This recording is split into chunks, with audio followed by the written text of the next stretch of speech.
Hai speso 2000 euro di scheda video per giocare a 140 frame al secondo. E se ti dicessi che stai sbagliando modo di giocare? Sì, perché continuiamo a comprare hardware sempre più potente, ma ci divertiamo sempre meno. Guarda questo numero in alto a sinistra.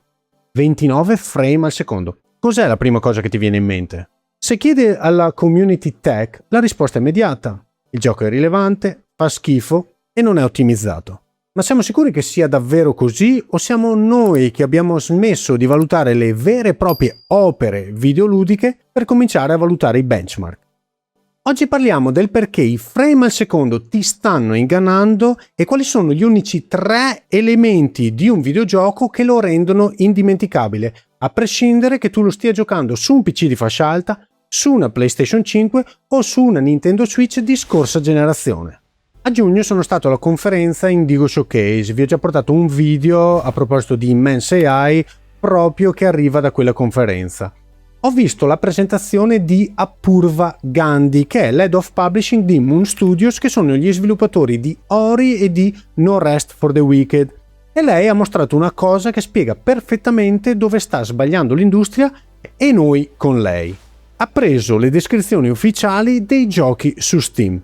Sopravvivi, costruisci, crafta, gestisci, 60 frame al secondo, 120 frame al secondo, HD, HDR, insomma, liste della spesa, schede tecniche per la gestione delle risorse, insomma, zero anima. I giocatori non si innamorano di una lista di caratteristiche, di queste liste della spesa, ma si innamorano di come un gioco li fa sentire.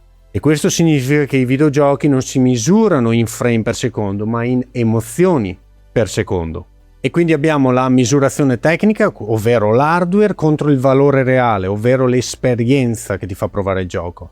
Gli FPS e la risoluzione si scontrano con l'immersione e l'atmosfera. La lista delle meccaniche si scontra con l'impatto emotivo e narrativo. Il benchmark grafico si scontra con la memoria a lungo termine.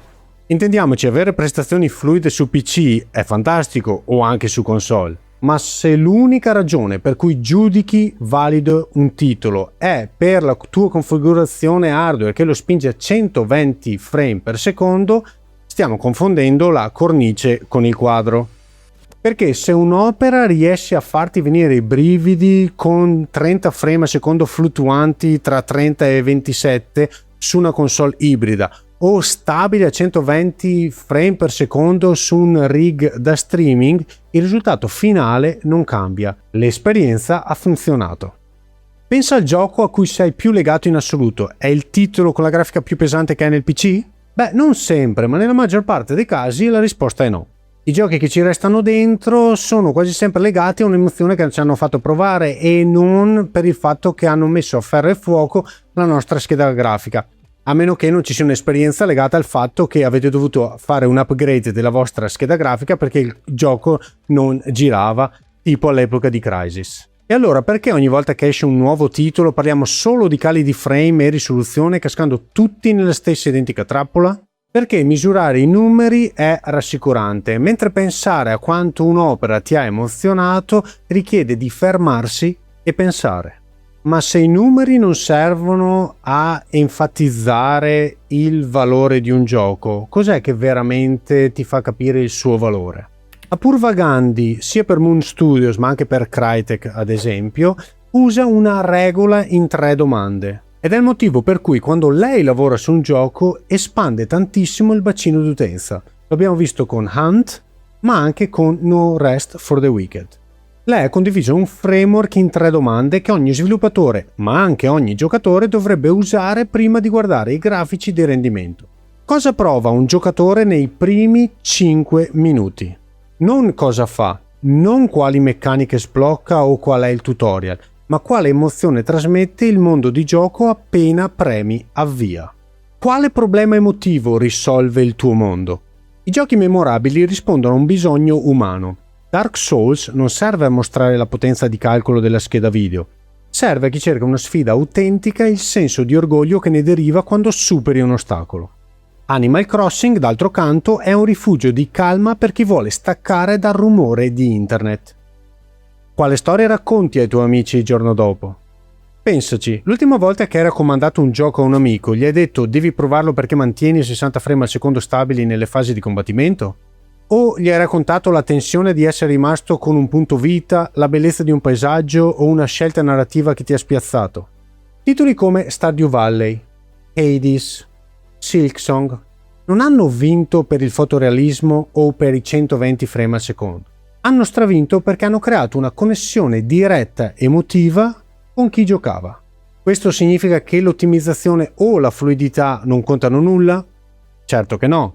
Quando un gioco scatta, quando un gioco non funziona bene, ovviamente distrugge l'immersione. Ma c'è una linea sottile tra avere prestazioni sufficienti a farti emozionare verso il feticismo degli FPS. Quando la conversazione sui videogiochi nella community ci riduce a contare i pixel o a lamentarsi perché un gioco passa da 60 a 55 frame, stiamo trattando i videogiochi come software di test hardware invece che come opere d'arte o di intrattenimento. La prossima volta che avvii un titolo, che sia sul tuo PC o su una console, prova a staccare, a rimuovere il contatore degli FPS o della risoluzione, che sia quello vero sullo schermo o quello che hai mentale ormai automatizzato. Prova a giocare un paio d'ore e a soffermarti a capire se quello con cui stai giocando ti sta lasciando qualcosa dentro. Perché alla fine della fiera è solo quello che ti resta negli anni. Ma ovviamente voglio sapere la vostra, qua sotto nei commenti. Qual è stato il gioco a cui avete giocato che vi ha lasciato qualcosa a prescindere dalla piattaforma su cui l'avete giocato? Fatemelo sapere qua sotto che sono molto curioso.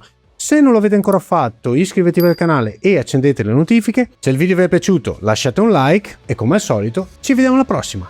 Ciao gamers!